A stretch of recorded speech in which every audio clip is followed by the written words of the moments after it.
So he asked, is there a prophet?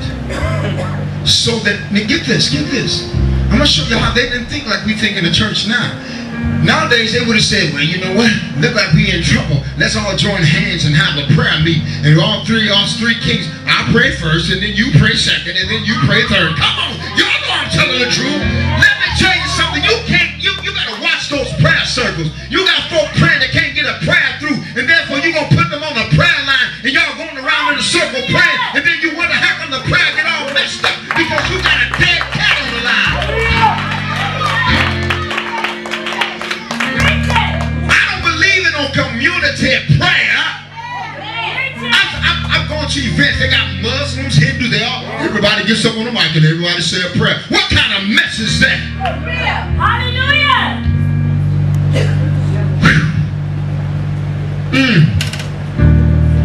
But somebody used wisdom in that three-king group. They said, we're not going to pray. We're not going to inquire. Do we have a prophet? Forget about what we can do. I know we are kings. I know we got power with man, but we may not have that power with God. Do we have a prophet in the land?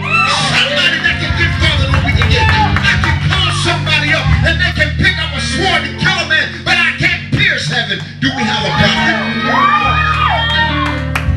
Somebody said, do we have a prophet? Do we have a prophet? Is there a prophet in the land? God sent a prophet. I'm not talking about the prophets that's called by themselves. Nowadays, everybody's calling themselves prophets and prophetess. They like the title. They like to put it on their name. But I'm talking about somebody that's shown up for real. Called by God. Anointed by God. Used by God. Do we have a prophet?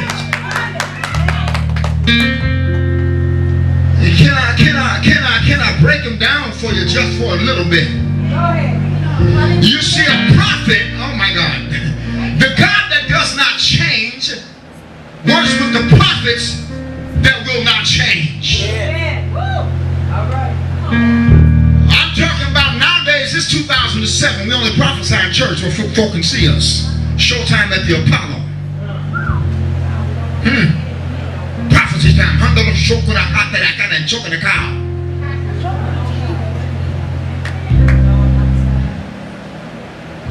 Oh, you want to see a real prophet? Is a prophet willing to walk around naked? Like the prophet did in the Bible? Eat cow's dung? Like the prophet did in the Bible? Marry a harlot? Like the prophet did in the Bible? See, God said prophesy. When he told them to prophesy, he didn't say you're going to select a way, and the only way you're going to prophesy is to grab a mic and get up and yell at God's people and sound like you're majestic and speaking all kinds of tongues. That's not always prophecy. 9 times out of 10 it ain't prophecy. Get your mystical self up out of the church.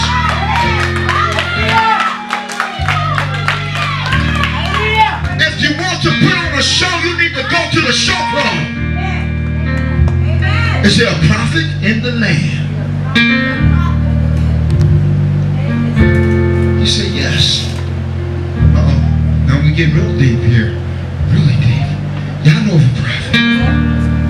Really? You sure he's a prophet? He said, I know he's a prophet. How do you know he's a prophet? Come here, Elizabeth. He said, I know he's a prophet because there was a prophet named Elijah. And he served him. He poured water on his hands. He waited on them. He dressed them. He served them and took care of them. And I know that if he did all that to that prophet, he's got to walk away with something of his own. He's not going to serve it.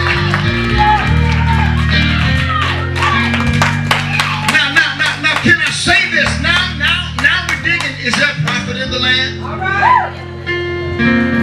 You got folk out here, they ain't never served under nobody. They just, wild folk. Who are you connected? Who's your pastor? Who's your bishop? Honey, I don't need all that. God didn't call you to all that. I'm a God's man. You ain't no prophet then. Sit down and shut up.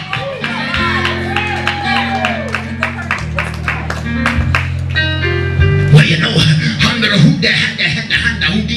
God uses me like he does everybody else. Because I'm a prophet. And I don't have to follow man. I don't have to serve nobody but God. Shut up! God didn't use you. God is not going to call. Oh, come on. Can I break it down? A prophet may be, oh, come on. A prophet may be chosen from birth, but he's going to be called from man. I don't know. Y'all got that.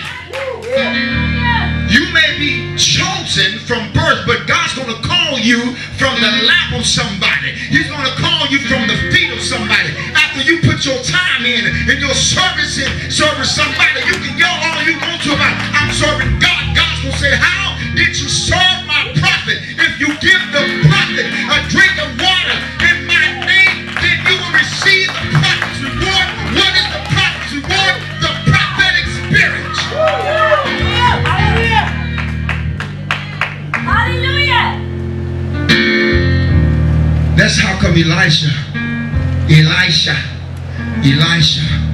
received the mantle, because of his service to Elijah.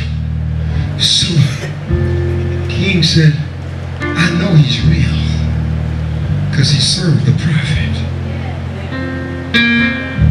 So they went to him, the three kings. They need water. Look at this. He said, now king, Joseph, you talk to him. Joseph, no, Jerome, you king, you talk to him. He walks up to him and said, man of God, we come to ask you something. We're about the business of going after the king of Moab. But now that we're in the wilderness, we find that we don't have any water for our hosts, the armies, the cattle. And they're going to die. We're going to lose this battle. Because now the word is out. The king of Moab is ready for us. And our biggest threat is not the king of Moab, but the fact that we don't even have water. What's going to happen? Isn't it ironic that they had a great host? 3 nations come up against one. That was a sure shot, right? They were sure to win. And a small thing like a lack of water shut them down. No water. No water. Elisha said, first of all, let's make the record clear. Boy, I know you. I know your daddy. I know your mama. My master had some battles with them. They took my master Elijah through hell. I don't like you. Nobody in that day and time would have spoken to a king like that but a prophet. See, they had respect for the men and women of God then. Oh, you know, they'll cuss you out now.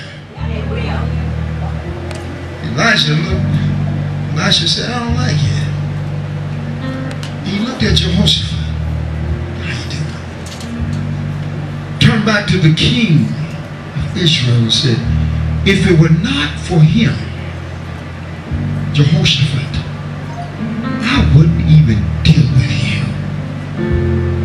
In fact, I wouldn't, this is the word he said, I wouldn't see you. You better be glad you brought some company. Somebody said, sometimes it's who you know. But since you brought him, what do you want? King of Israel spoke up.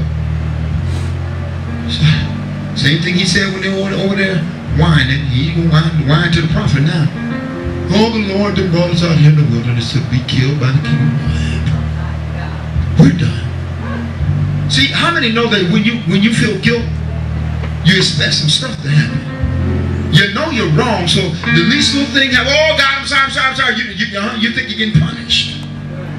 So he knew, even though I fought Baal, I'm still not where I should be. I may not be bad as my daddy and my mama, but I'm not where I should be.